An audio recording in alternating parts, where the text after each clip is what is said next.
In year 2003, the organization where I worked in published a book, A Professional Kitchen of a Trainer. And during the same year, there was a festival of non-formal education, and I was one of the experts invited to participate in a panel discussion. My speech was about the division of the role of the trainer and the facilitator. The interesting thing is that my speech provoked a very hot discussion about this topic. And at the end of the discussion, participants came to the conclusion that we should not divide the role of a facilitator and a trainer, that during one method, during one session, educator can switch role easily from being a trainer to being a facilitator, just because the situation changed or the overall target can change a little bit. And our Swedish colleagues who were presenting silently at this discussion at that time told, okay, now we will go back to Sweden and we will present your book to our professional community. So at the moment of the presentation, what should I tell them? Is it the book is for whom? Is it the book for trainers or for facilitators? And then the audience laughed. So of course it was a long time ago. It was only 2003. And at that period of time, even international community of educators were slightly dividing these roles, and there were a lot of different discussions. There was no professional facilitator, and facilitation as an absolutely standing alone process was not very popular. But now, today, we can honestly say that training and facilitation are two different processes. Trainer and a facilitator are two different roles, and facilitation and training have different methods and techniques. Organizations and companies invite trainers and facilitators for different purposes. Trainers to teach participants something new, and facilitators to help find the right way to achieve right goals by the participants, the goals that they created for themselves. So training is aimed at the development of knowledge, certain skills or competences in general. And the role of the trainer is to develop a competency or a set of skills among participants. And the trainer is often an expert in the field he's teaching. Facilitation is the act of engaging participants in the creating, discovering, and applying learning insights. Facilitator is the person who helps a group of people to work together better, understand their common objectives, and plan how to achieve their objectives during meetings or discussions. And a facilitator often stays neutral to the whole process, and he must not be expert in the topic. So he is an expert not in the topic, not in the field. He's an expert in creation, the right discussion, organizing a right discussion when participants can learn from each other, sometimes from facilitator as well, but mostly from each other. And by learning from each other, reach their educational goals. The idea that educators should function as facilitators of learning is traditionally linked to a field of humanistic psychology and to Carl Rogers. According to Rogers, there are only two types of learning. The first type involves mainly our mind. It's very intellectual learning. It does not involve your feelings or your personality. And the second type of learning is significant, meaningful for you personally. and it is self-initiated when comprehension comes from within. So this type of learning is very much linked to your intrinsic motivation. When we discover something meaningful for ourselves, we incorporate our thoughts, our feelings and emotions by being personally involved in the learning event. And Carl Rogers developed the humanist concept of the facilitator as a catalyst, one who uses skilled questioning techniques to help learners draw their own conclusions from their personal experience and create their own prescription for change. Facilitation is especially appropriate in groups where your trainees and your participants already possess substantial expertise. And of course, adults possess their expertise. And if you compare facilitation in groups of youth and groups of adults, so in adult education, in adult audience, facilitation will be much more useful and is actually very important to use. But as an educator, you also need to divide the situations where you need to instruct and where you need to be a trainer or where you need to be a facilitator.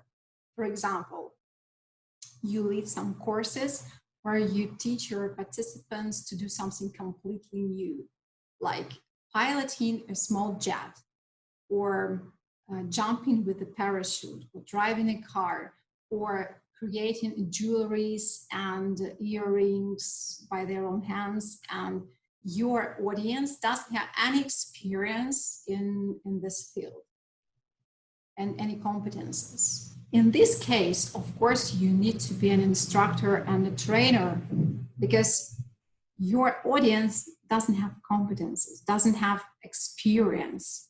And even if you organize perfect discussion, I very much doubt that they will be able to learn from each other how to pilot a small jet. But you may also have an aim to teach learners doing something completely, not a completely new, but something better than before. For example, you lead cooking courses concentrated on Asian cooking traditions, or you're a doctor and you developed a new approach to deal with a certain disease. And your audience are also doctors, and they already have experience of curing this disease, but maybe a different one. Or your learners are cookers, or even if not, they have experience of cooking because they probably cooked something for their spouses or for their children.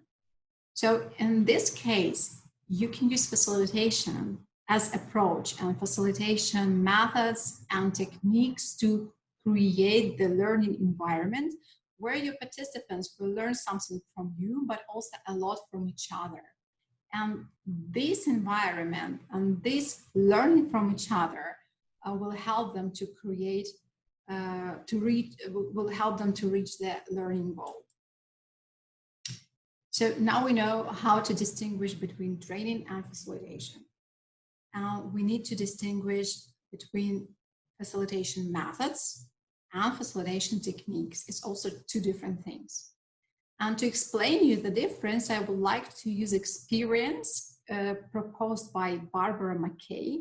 She is a professional facilitator and she is a member of International Association of Facilitators. And in her blog, she gives such an interesting example. Like, imagine that your living room table has been through 25 years of heavy use, and it's time to give it a new look.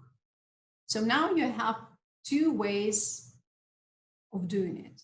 The first one, repaint the table using just two tools, a glue of paint and a paintbrush. So professional painters may call this slightly amateur way of painting, leading to a poor quality result. Or you can use another way, like refinish the table using several steps: sanding, priming, painting and sealing. At the end, the quality will be a beautiful finish. Technique, a facilitation technique, we can link to the first way of repainting the table. Well, when you just have a gallon of paint and a paintbrush. So technique is a tool or a distinct stand-alone activity that can be used in a variety of different scenarios, but it is a small and standing-alone activity. And usually it doesn't lead, if you use it alone, it doesn't lead to a good result. For example, the primary tool for dialogue is question. A single question or even multiple questions do not lead to a finished product. So you need to mix them with something else. A tool on its own, the same, rarely leads to a polished result. And the method is a series of activities or steps, often sequenced in a particular order for maximum effect. And you can take out a step from a method or a technique from the method and use it separately on its own.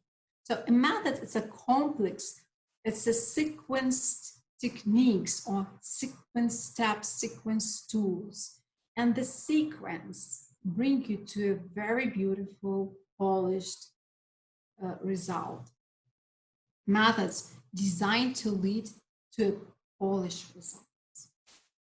So let's look at examples of facilitation methods.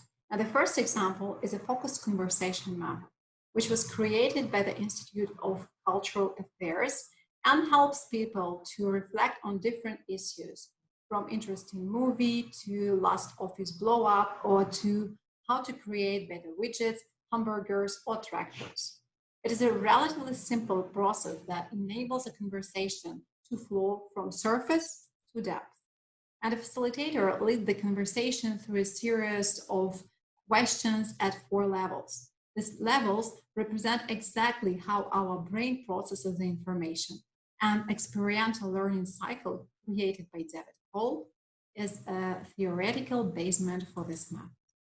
So it is a method, it's not a technique of a facilitation, because of the 3 main reasons. And the first reason is that it has steps. And it is important that these steps occur in a particular order, which means that if you mix them up, the group will have big difficulties to reach their learning goal. The second reason, it is a structure used to facilitate a dialogue, but at the same time, it is an underlying structure for the entire agenda of the educational event, like conference, training, or a workshop.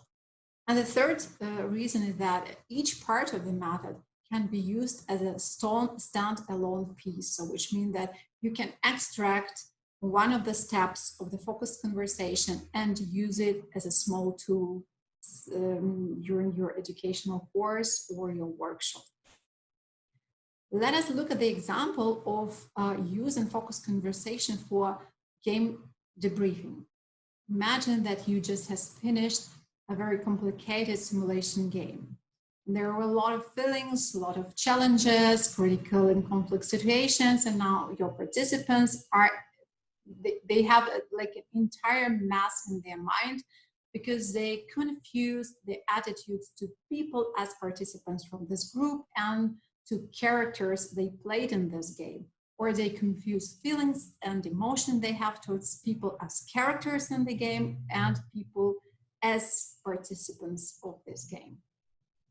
So the facilitator, educator, you need to lead a conversation which will allow the group to slightly clear up this the air about what was going on in this game, what they felt, separate actions from feelings, roles from people, to understand clearly what does this experience mean to them and what kind of insight that they got during this game they can transfer to their real life situation. And if you use focused conversation as a debriefing method, then you will ask your group a sequence of questions. Like you will lead the focus conversation in 4 steps. You will begin with asking the group questions around the data, facts, and external reality. Like, what did you actually see, hear, read, or experience during this game? What kind of challenges did you face? How did you react to these challenges? And when you talk about the reaction, you should talk about not emotions, but actual reaction in actions. So what did you do? What kind of situation happened? What each of the participants did? How did you behave as a group? When you finished with these questions, you can come to the second stage, and now you will ask group questions that are gathered around feelings and emotions. So you can ask them, what was your gut level reaction? What 5 feelings or emotions you experienced during this game? Or what kind of emotional experience you had in general? What does it mean to you? What does this emotion tell you? When you finished with emotion, then you draw out meaning, values, significance, implications. So you can ask group questions like, what new insights did you get from this? Why generally happened what happened? So why did you choose this particular way of action when you had a variety of choices, the variety of possibilities? So what does it mean to you? What does it tell you about yourself? What does it tell you about the group? What does it tell you about the situation? So you interpret everything that happened according to the values of the group, values of concrete personalities, values of concrete people. And then you need to bring the conversation to close, making resolution and enabling the group to make their own decision about the future. So what do you think we should do with all this experience? What kind of insights you are ready to transfer from this game experience to reality? This elegant method has helped millions of people around the world. The method has given people a way to share their common concerns and experiences in depth, rather than reacting with negative criticism. It has resolved conflicts between people because the sequence of questions that I described to you also is used in conflict resolution. And then this question are asked people who are in conflict. But focused conversation can also be used as a framework for educational events. For example, you want to organize an ecological conference about the particular ecological disaster or situation in a city, in a region, or in a country, or globally. So in this case, you will have to divide your day or your event into 4 equal parts and begin with a presentation of experience using a lecture, storytelling session, video, or role-playing game or simulation game. And after that, the group can share what they know about the topic. Are there any statistics about that, facts, and other data? The most important thing here on this stage, you should make all the discussion you should circle all the discussion around facts, around the data, using questions related to the stage of the focused conversation. So you should not go deeper, you should not go to emotions, you should not go to ways to solve the problem. It is not just a presentation on the stage.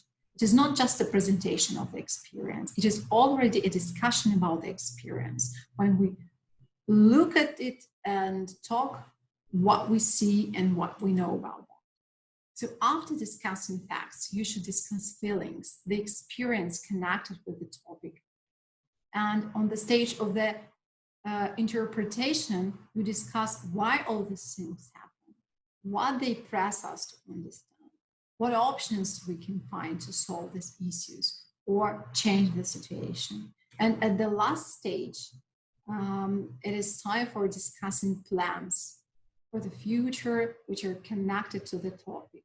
So you can make individual round of thoughts and then the group discussion. And what is important about the focused conversation, why it is popular basement for or a framework for educational events, it makes people discuss things going slightly from surface to depth, and at the same time, focused conversation keep them at one page. So they all at one wave, or wherever you call it. At ordinary conferences, usually people discuss things separately in parallel sections. One section or one workshop can discuss facts and data. Another one already discussed what we can do with this problem, what options to solve the problem we have. And when people, after all these workshops and parallel sessions, come together again, they are on different level of understanding of the problem. So it's quite difficult to make the all conclusion that will satisfy all the people. And some people will probably disagree, some even don't understand why we take this conclusion, because we discuss something completely different in our section. And focused conversation leads people to go all together through 4 stages. So when you gather them at the last session of your event, they all understand it at the same point, from the same point of view, from the same level, which is really valuable. The high level of participation and action generated by such focused discussions have a dramatic impact on the participants of conferences. And often they learn more from the discussion with their peers and their colleagues than they ever could get from a speaker. Another example of a facilitation method is 6 thinking hats. This method was created by Dr. Edward de Bono. And it is considered to be a method because it is composed of 6 distinct thinking modes, which can be used in any sequence. 6 thinking hats can help you to look at a problem from different perspectives, but one at a time, to avoid confusion from too many perspectives crowding in your mind at the same time. And each thinking hat is a different style of thinking. So let's take an imaginary example. Like you are working in a secondary high school, and currently the dropout rate of your school is dramatically increasing. And you, together with your colleagues from the school and from the administration, came up together to discuss this problem using 6 thinking hats. So each time when you change the thinking hat, you will focus on different aspects of a problem. When you put on imaginary white hat, you will discuss and focus on data, facts, and information. Information which you already know, or information which you just need to know. And you will deal with questions like, what is the current high school dropout rate in our community? How does the rate in our community compare to the national data? What specific programs are currently in place? When you finished with data, you will change an imaginary hat. So you will take off a white hat and you will put on a black hat. When all of you are sitting in imaginary black hats, you will focus on difficulties, potential problems, why something may not work. And you will deal with questions and issues like what issues contribute to the dropout rate? What are obstacles to improvement? What mistakes do we need to avoid? When you change a hat to a red one, you will focus on feelings, hunches, gut instincts, and intuition. And you will focus on questions like, do you have any emotions about the situation? Or put yourself in the shoes of a high school student considering dropping out. And imagine your fears and concerns. And when you change the hat to a yellow one, then you will focus on values and benefits, why something may work. When you change the hat to a green one, then you will start discussing creative approaches to solve a problem. And you will deal with questions like, what's in your approach? If we reduce the dropout rate by 25%, how could that impact our community? And the blue hat focuses on processes, control, timing, next steps, action plans. So it's dealing with questions like, what's the next logical step? Who needs to be included? In this example, we were talking about using these thinking hats in a sequence, like a group of people just put on and putting off imaginary hats focuses on different aspects of the problem, but these aspects follow one by one. Let's look at the example of using 6 thinking hats in a real situation for school teachers. And this method will be used in a different approach. So there was a case described by the educator from Luxembourg when teachers from 5 schools decided to use this method to discuss the realities of being a school manager. Each participant chose a hat and looked at the reality from the different viewpoint. The facilitator intervened only when the viewpoint was not respected. So in this case, all the group of teachers were divided into subgroups according to 6 thinking hats. Each one of them just decided for himself with which hat, with which aspect of the problem he would like to work with. So those who worked with white hat came, and they were working with facts actually, they came up with ideas like, okay, if I stay a manager, then I will have to stay at school for long hours because it's a full-time job. Or I will not earn more and I will be the main responsible person at the school. Those people who worked in a green hat and they were exploring creative approaches to the situation of a school manager came up with ideas like, I will try to make the school more inclusive by encouraging innovative ideas. Rather than checking everything at the school manager, I will try to create a self-regulating organization. The subgroup, which were working with the yellow hat and were talking about the benefits, came up with ideas like, I can affect many children and teachers in a positive way. I can implement innovative ideas at school. I can improve myself and my institution. The subgroup that were working in a black hat came up with an idea like being a school manager is like a bed of nails. You have too many responsibilities, but not have much power and not much authority. The red hat representatives were talking like, there were teachers with whom I get on well and others with whom I do not get well. So if I am a school manager, will I be able to be objective in all the aspects? And the blue hat ensured that 6 thinking hats guidelines have been observed.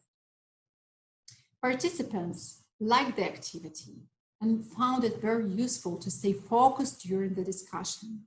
They thought that the activity was very simple and they found it very useful to look at the reality from many aspects.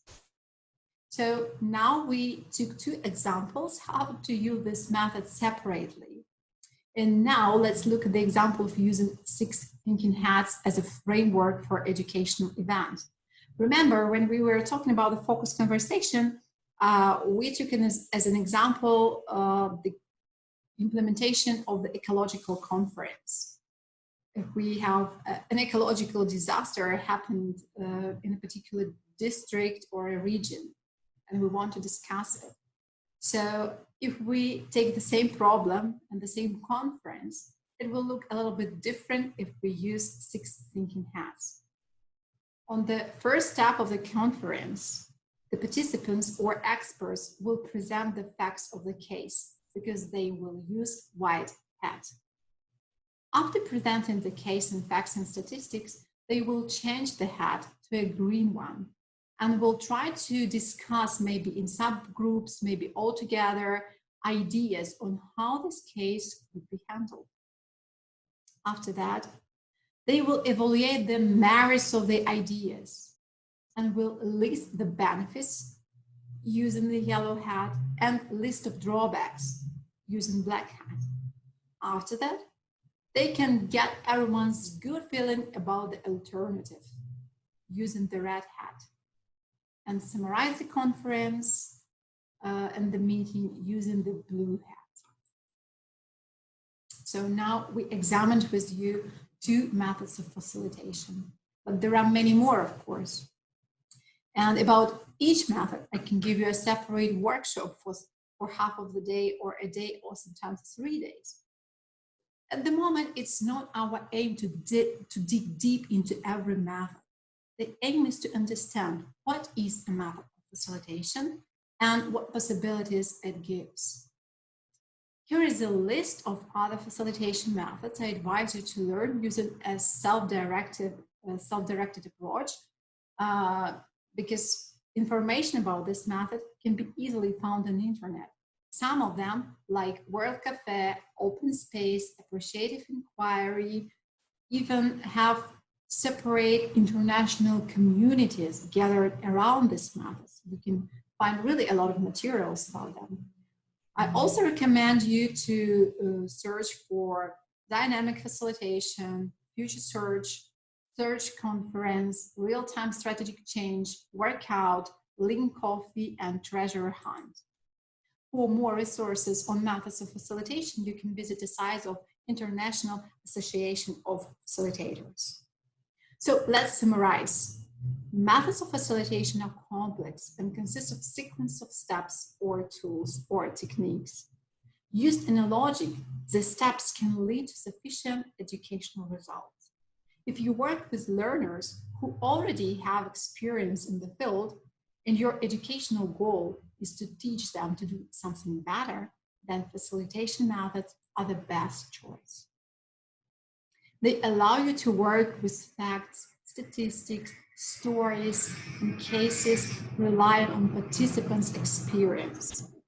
You will get a better result using the methods of facilitation than using separate techniques or instructional approach. So I want to remind you what is a facilitation tool or facilitation technique. It's a distinct stand-alone activity that can be used in a variety of different scenarios. There is a variety of facilitation tools. Let's take a brief acquaintance with the most spread. I think that one of the most widespread is a brainstorming. I'm sure you heard about that. So it is a quick way of collecting participants' ideas, views, and suggestions in an open way. And it's a very useful tool when you need to find good solutions for a problem or to look at the problem from different perspectives. The most important principle of the brainstorming, which need to be emphasized by the facilitator all the time, is that there is no right or wrong contribution. So in adult audience, facilitators should not let anyone dominate. It can happen, especially in those groups that have been studying together for a long time, or if group members belong to the same organization. In this case, usually all the roles in group are already distributed, and the group has leaders, formal and informal. And in this case, people will look at the ideas of leaders more preciously. So they will value these ideas more and will try to emphasize this idea. So you as a facilitator has a challenging point to softly slow down this process or to cut this process and not to let any idea to dominate. So it's a challenge. It is important to ensure that contributions are treated equally. They should not be criticized, they should not be evaluated or censored. Brainstorming has several steps. The first steps can be called preparatory steps. So you need to specify a topic or a goal to the group, and you can make it in advance so that people would already think about this problem before they come to a common meeting. On the second stage, you need to ask for free-for-all generation of ideas from among members of the group. So there is a problem or question written on the flip chart, and you're just asking people, please give your ideas how to solve this problem. You need to write down all the ideas that people give you and list them on the flip chart, holding back any reactions or discussions from any members of the group until all the ideas are collected. So in the process, nobody can criticize or comment. Only participants can ask clarifying small questions if they don't really understand the essence of the idea or they didn't hear it well. On the next step, you should combine the ideas or cluster them to common categories.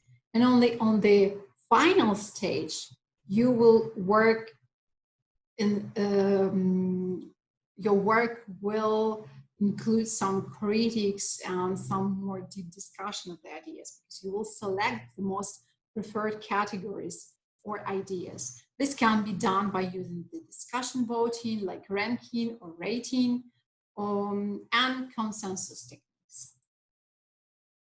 The next one is panel discussion.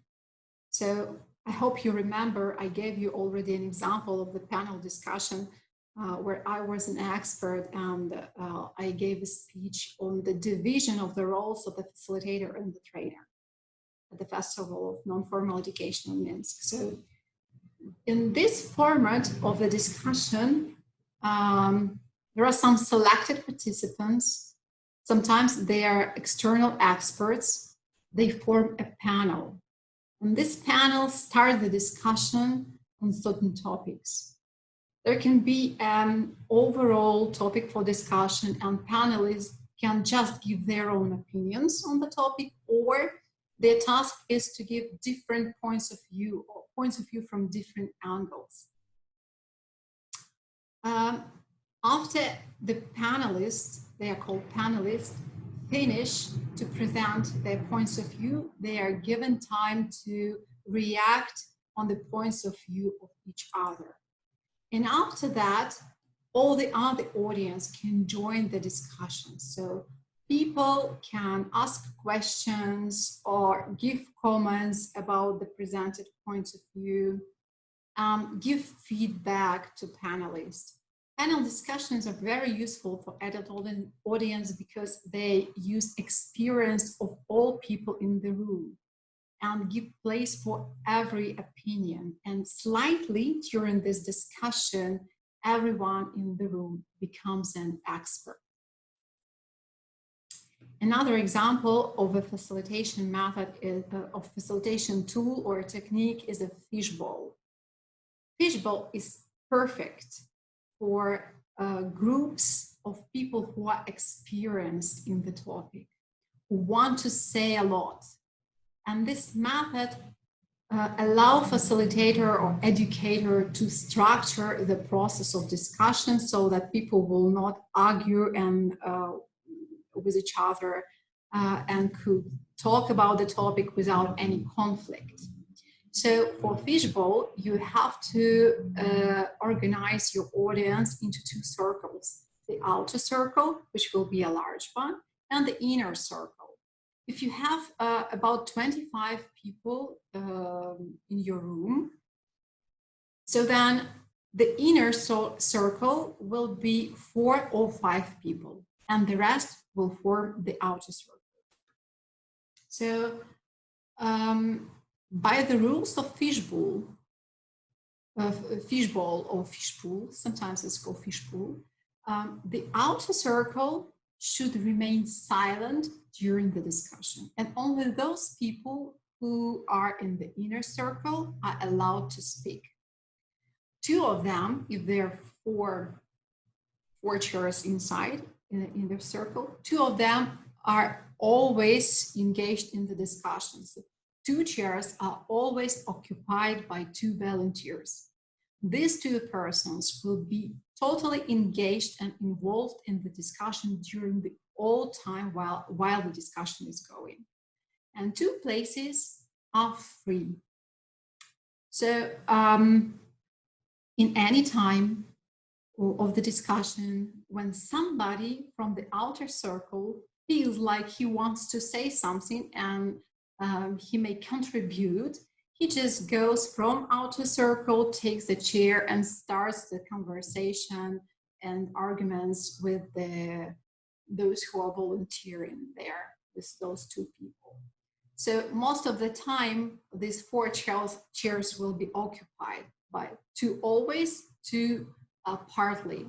And when the person who came from the outer circle feels like, okay, I have enough, I said everything that I wanted already, I got the feedback, I have nothing to say, he just stands up and goes back to the outer circle and leaves a chair free for anyone else from the outer circle again. So time after time, these chairs are switched and the people are coming and going, and they can contribute and go back to the silent position. And it really helps the educator, especially if you're not very experienced, or especially if you like to control the audience, really to control. And this tool gives possibility for really great discussions. The one tip is that you can display new questions for discussion or new statements every 10 minutes. New statements. And it works really better than if you have one statement for half an hour discussion, because people, it can happen that people feel like, okay, I said everything that I wanted. I don't know what to say, but I have to say something because we still have 15 minutes for this boring discussion. So when you display questions every 10 minutes, make an intrigue and create an intrigue, and people always stay engaged. So I really recommend you to use this tool for adult audience. It's very effective. The next example is a case study. In a case study, the facilitator presents a real life situation or invented scenario to the group by telling a story, showing pictures, or describing a story at the paper. The participants will then be asked to address the challenges, problems, or dilemmas outlined in the case study. This is a useful tool to relate the topic of the training session to a real-life situation, which encourages participants to develop more concrete ideas. The next example is also very interesting. It's called images or image codes, which are pictures, photos, short stories. They can be used as a code in order to present a challenge or a problem that needs to be solved, like the one you see on the slide now. A code is a way of communicating a problem briefly and clearly to the group, which allows them to reflect and examine it in order to gain new information and skills. The participants may, for example, be confronted with a picture or short story and then be asked what they see in the picture or what they heard in the story, what it means to them, and what their ideas are regarding the problem or challenge described. So the facilitator will initially not provide further details or additional information, and rather let the participants explore what they get out of the code. And that's why it is a very useful tool for adult audience, because they have experience, they already have stories, they have so much information to explore, to get feedback about the picture called. With the youth audience, it doesn't work that much. So look at the picture at the slide once again. What kind of story you can come up with when you look at this picture? What happened there? What happened here?